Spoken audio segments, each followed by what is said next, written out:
My thing about the Cameron versus Jim Jones situation is that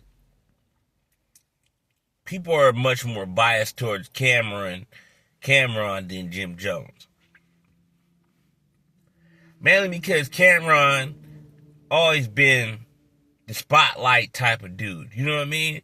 Always cracking jokes, always have a great personality. He's Aquarius, you know. Aquariuses know how to take control of a room, make people like them. Aquarius force people to like them.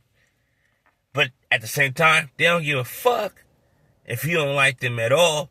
Even though they're forcing you to like them, they don't give a fuck if you don't like them. Cameron is a perfect person for the ideal situation. Now, Cameron, you look at it like this, okay, like, you said Jim Jones is not from Harlem. He's not from Harlem. You know, he's from the Bronx, blah, blah, blah. My whole thing is that I don't give a damn if he's not originally from Harlem. If his grandparents are, that means he went there, he hung with y'all, he been there. So he didn't grow up in Harlem and hang with y'all. Somehow, some way, he ended up in Harlem. Somehow, some way, he was hanging with y'all in Harlem. So it doesn't really matter.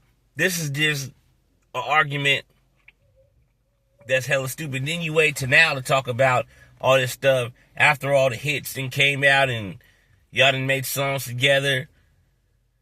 But I really feel Jim Jones' side of the situation. Because Jim Jones always been the same type of person. He always been a serious person. He always stood on his political views of how he bang, what he do. He always stood on that.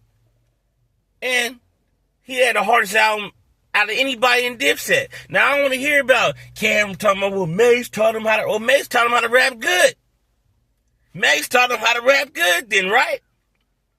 If he had had the hardest album in Dipset out of anybody, Mace taught him how to rap good. Now I want you to challenge that. He came around with his pink wearing self. He didn't really have a good fucking album.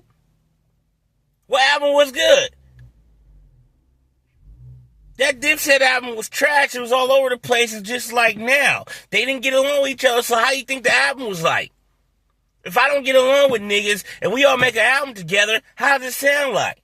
Got one nigga hustling over here. You got one nigga talking about tricking. You got one nigga talking about, slapping bitches. Got one nigga over here talking about jacking and robbing nigga. It was all over the place. Dipset. Then you got these niggas wearing pink on top of that. You confusing every fucking body. Jim Jones really had the hardest album out of anybody in Dipset. Like I said, name an album. You get Jules Santana, Hell Real. I don't give a fuck who you name part of Dipset. They had hella people in Dipset. Jim Jones' album was the hardest beats, hardest everything, hardest rap flow. I don't give a fuck what y'all say. Jim Jones still got the hardest song. Horse's Carriage ain't better than Ballin'. What other songs can you name by Cameron that you'd be like, oh, damn, we can go back to a Cameron song and be like, damn, that song was knocking over Ballin' by Jim Jones. You can't name a song. So, yeah, Mace can say he got harder songs than Jim Jones. Mace can say that he was a bigger rapper than Jim Jones. At the same time, Mace quit and became a pastor. So he doesn't fucking count.